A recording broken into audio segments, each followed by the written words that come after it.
So Disc Golf Pro Tour looks like just announced a qualifying tour, the DGPT Q-Series, which I've been waiting for a while. I've actually already booked most of my travel for this year because they waited so freaking long to do this. This is also the first year that they're doing it. They did say that they're going to do it in 2023, so it's good that it's even happening. But we're going to go ahead and take a look at the Q-Series because I also thought LVC was supposed to be a Q-Series event. It's not. It's interesting. We'll talk about which ones I might be able to play, which ones I might not be able to play. I took a little bit of a look at it. Big shout out. See, I think it was Jaime Jaime is the one who had mentioned me in a comment about it. They announced it. I looked over on Instagram just to see what it was. I'm actually editing a video. Here it is. The Q-Series, schedule and points information available. We're going to look at the actual thing as well, but another way to qualify for a 2025 Tour card, qualifier series of PDGA A-tier events with separate point systems and a series finale. We'll award 6 MPO and 4 FPO 2025 Tour cards to local and up-and-coming pros, plus partial cards awarded to individual Q-Series winners. I wonder if there's a way to forgo it if you don't want it, but this is what it looks like the events are going to be. 303 Open, which is one of my home tournaments, so thank you, but I'll be playing that one for sure. Capital of Texas Open, not sure. Cascade, I'm already planning on going there. Infinite Disc Beehive Classic, I wasn't planning on it, but I'll explain. I'm not giving my full travel breakdown yet because now I have to change some things. Casey Wide Open, Discraft CCR Open, Diameter Open, Mary Sunshine House Classic. All these are ones that I wasn't planning on being at. Well, I guess Mary Sunshine House Classic, I can probably actually go to that one since it's in November. And then there's a Q-Series finale, which better be in Florida because it's November 22nd to 24th, which is crazy. So the top 25 FPO and top 50 MPO qualify for the Q-Series finale, and we're going to visit that landing page for full rules and breakdown and everything, because I'm interested to see if it's the series points who get you the tour card or placing in this finale that gets you the tour card. Honestly, my guess is it should be the points, but it will be the finale. It should be how do you do across the whole series, but my guess is it will be this because they'll probably televise this, and this will be on the Disc Golf Network, and that'll make it more interesting so that the top 6 are playing for that. And at the end of the day, it doesn't matter. Is what it is. If there's a way to get the tour card, I'm going to try to do that. I'm going to try to do it during the year, just placing well enough at events that I'm able to get into. But I mean, hey, if I have to do this, I have to do this, and I'm going to do my best to play well and make that happen. It's separate from the worldwide standings for the DGPT, and only players who have not earned a 2025 tour card can score Q-Series points. So if I go to 303 Open, I get beat by Joel Freeman, Aaron Gossage, and maybe I take third. I would love to happen. Partial silver cards awarded to individual Q-Series winners. So does that individual Q-Series winner, hopefully this next page will tell us, does that mean that I have to win the whole event or only win compared to the people who are already on the Pro Tour? So if I get third to 2 DGPT players, do I still get the partial card no matter what? Not really sure. But only players who have not earned the cards can qualify for the points, and I'm guessing that goes to finale. I'm just not sure how that works out with that, and honestly, I'm not even sure if they will have that figured out. So the comments, honestly, are not super partial towards it. Someone said, this is actually my Q zone. St. Louis, St. Charles needs to find a way to be involved. New England shafted again. The East Coast misses out again. It's kind of funny because the East Coast has so many actual Pro Tour stops that this seems to be a way to get West Coast talent, is what it would seem a little bit, because I think there's 3 or 4 stops that are not on the East Coast. It's not that many. Or East Coast or Midwest, and then this is a lot of West stuff, which I'm really grateful for because I'll be able to travel to a lot of it. I'm gonna have to honestly try to find a way to play 4 or 5 of these at least. It's gonna be a little more expensive because I've already booked some travel, and I'm gonna have to change a little bit of plans, but we'll make it happen. And the funny thing is, I booked my travel last week. I waited so freaking long for this to happen, but I should have waited a little bit more, it seems. Only 2 events east of the Mississippi River. I wish there were more events to choose from on the list. Yeah, only 8 events is not that many. But Matt Givens, who is a pro out of Alabama, he said, genuinely curious what people think here. Would it make more sense to award the Q event classification to more A tiers across a wider area, and then a point system only takes into account your top finishes at X amount of events?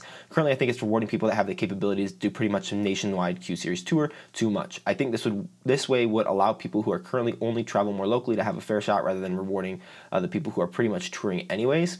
I think that's definitely interesting. I think a part of that, the point of this is probably to get those Pro Tour people who are in the bottom edge of hey, maybe I get a tour card, maybe I don't for next year to play, because most of these are in off weeks between tour dates. Capital of Texas Open is not really one. DDO, then 303. Oh, and then OTB Open is the next one, when the Capital of Texas Open. So that's kind of during another event.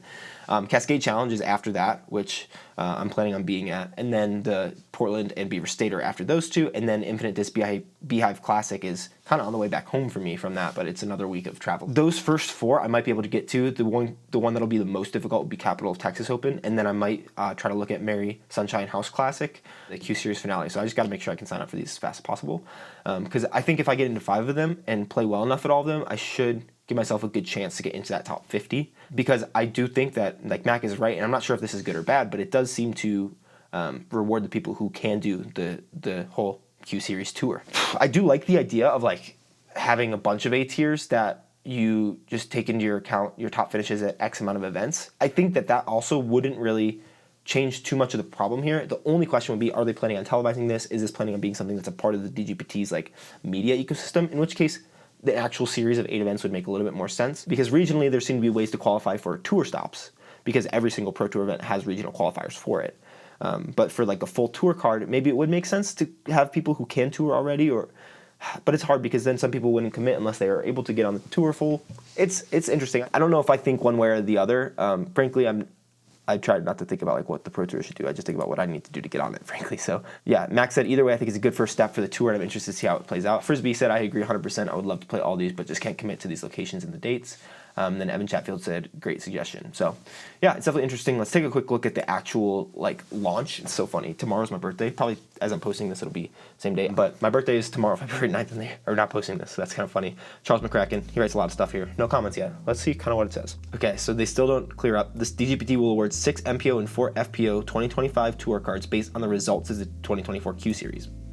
What does that mean? Is that the finale or is that the actual series? The inaugural schedule will feature multiple A-tier events across the U.S., culminating in a November finale in the Southeastern. Okay, the location will be announced soon. I hope it's at Third on the Mountain course. That'd be sick. I hope I get into it. I mean, frankly, there's no saying that I will, but below is the initial slate of 2024 Q-Series events. More tournaments may be added at a later date. Tournament directors who are interested in being part of the Q-Series can submit their event consideration here. Oh, wait. So there's going to be more events. Looking for final applicants to join the new qualifying tour. So this is still for the 2024 event. Wow. Primarily made up of A tiers and B tiers. B tiers can apply. Not just a method for players to earn their way onto the DGPT, but it's also a way for events to stay connected with the tour in off years. That makes sense. Or to earn their spot for the future. Dude, why are you going to still add events for this year? That's insane to think about. But 303 Open, course TBA, because they have irrigation issues at the course they were going to be playing at. Unfortunately, it was my favorite course in the city so far. There's one that should be opening soon that I hope they move it to. Like the DGPT Championships, the Q-Series finale will only be open to competitors who qualify via season-long point standings. However, the points are separate from the DGPT World Rankings that qualify competitors for the DGPT Championships, which makes sense. They'll also be awarded at the same scale, 100 points for a win, etc., as the World Standings, and the competitors will be allowed to count their top 3 finishes. That makes so much more sense. Okay, good. So that makes things more interesting. Say I get top 10s at the first 3 events that I play, I'm gonna get in, because there's not going to be 50 people who get 3 top 10s. It's literally not possible. That makes me feel better, because I was thinking, oh my gosh, how do I like force my schedule for the entire year to fit around these things? So I don't know why they didn't put that in Instagram, but it's like doesn't seem to be hard. Like you throw over here and you just put just visit the Q-Series landing page for full rules and breakdown. You put one under that. It says top 3 events qualify. Okay, so that makes me feel even better then that, hey, they can add more Q-Series events, which I think they should now. Like, honestly, they should add more events, because now there can be more people who get those top 3 qualifications. In addition to qualifying for the Q-Series finale via the Q-Series points, competitors can also qualify via their DGPT World Standings rankings. That's interesting. So, it looks like the tournament, okay, what would make sense to me is that this tournament is not going to be 25 players and 50 players. It's going to be a more full field of players, because if I read this right, which I freaking better, otherwise this DGPT Q-Series means absolutely nothing. But the top 25 players qualify, and then also the standings positions 46 through 80 qualify, which would be another 35 people. So you have a full 60-player FPO field, and then top 50 MPO players qualify for the Q-Series, and then 91 to 150 qualify, which would be another, man, my math is awesome today, 60. So 110 players FPO and 60 players FPO. My math is probably off, but so the Q-Series finale is only open to qualified players who have not already earned a tour card at the conclusion of the DGPT season. So like, for instance, I'm planning on trying to get into 5 events this year. If I get into 5 events, and I think if you get a top 5, you get a tour card. If somehow I get a top 5, not in the plans, but of course it's in the tries, like what I'm gonna try to do. If I get top 5 at an event, then I get a tour card. I can't qualify for the series, which I don't care because I earned my tour card. Awesome. If a competitor participates in a Q-Series event but earns their tour card via other methods, they will become ineligible to earn more Q-Series points and ineligible to compete at the Q-Series finale. So your points don't get washed away. That's interesting. The top 45 FPO and top 90 FPO competitors in the world standings will automatically earn a 2025 tour card and thus are ineligible to compete. The goal of the Q-Series is to provide an additional merit-based pathway to tour card qualification for up-and-coming players, said Jeff Spring. By inviting competitors who fell just shy of earning a tour card via the world standings, we aim to increase the level of competition at the finale and provide one additional opportunity for up-and-coming players on tour to earn a tour card instead of applying for an exemption. In addition to awarding full tour card access for 2025, the Q-Series will also grant silver tour cards, partial tour card access to regular season Q-Series event winners and qualify said champions for one future DGPT event of their choosing? Interesting. So partial tour cards, from my understanding, where you get 6 of them, not just 1. Silver tour cards are 6 events. So maybe that just means that, because with the 6, you don't like get automatically into them. You just get like, after all the tour card people have signed up, you get access. I don't know. That still seems interesting. I feel like I've looked into this more than like most people in the entire world. And if some of this is still confusing to me, how can it not be confusing to other people? Tour card access will be granted based on the following achievements: placing in the top 2 FPO or top 3 MPO in the point standings after the finale. Okay, so that makes sense. Okay, so it's going to be both at the finale as well as the points. So say I place really well in the points and then crap the bed at the finale, but I still remain in the top 3 after that finale. Which, does that mean that the finale is an automatic 4th one, or does that count in your top 3? That doesn't make a lot of sense. That's still, there's so many things that need to be clarified. No, let's say I get 555 at these events, and that would put me in the top 3. And if I get 25th or 30th or 50th at the Q-Series finale, does that 50th add automatically as an additional 1, or is it only the top 3 standings like it was stated earlier? That's something that I think should get a little clarified, but ultimately it's not super important. The name of the game is just do as best as you can and then worry about it at the end of the year. Placing top 2 FPO, top 3 MPO in the point standings after the finale. Placing 1st or 2nd in FPO at the finale. Placing 1st, 2nd, or 3rd MPO at the finale will get you a tour card. And then placing 3rd through 5th in the FPO divisions at the Q-Series finale gets you a silver card, and then 4th through 8th gets you a silver card as well, which is 6 event entries. Winning a regular season DGPT Q-Series event gets you a silver card. So for expanded details on the Q-Series, okay, more info on the landing page. Let's check that out now. Alrighty then, sweet. All right, I'm gonna look through all this and I'll share things that need to be shared. It's not gonna be everything. All these things that I'm complaining about clarification, hopefully they clarify it here, which it would make sense that they do, because their landing pages tend to have a lot of really, really good information.